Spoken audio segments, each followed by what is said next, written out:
இவனை இப்படியே விட்டா ஊர்ல இதே பண்ணிட்டு தெரியுமா? பேசாம அவனுக்கு காலை கிடைக்காம காய அடிச்சு விட்டுருங்க.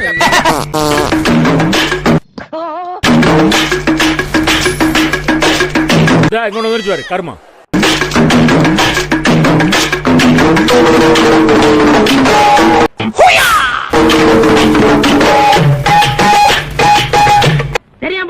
தெரியாம இது வரைக்கும் தானே பண்ணு முட்டிக்கை வரைக்கும் கூட்டு வாங்கிட்டு இருக்கீங்க. இதுக்கு தாண்டா சில்லற நாய்களை எல்லாம் கூட கூட்டி வாங்கிட்டு.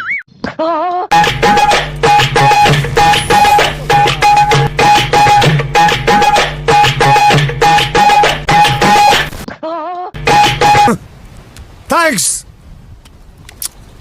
Love you. புள்ளைங்க வந்திருக்கானுங்க பாருடா. பொத்தி பொத்தி வளர்த்த புள்ள மேகலை, அதனால அதுக்கு வெக்க விட்டு போகல.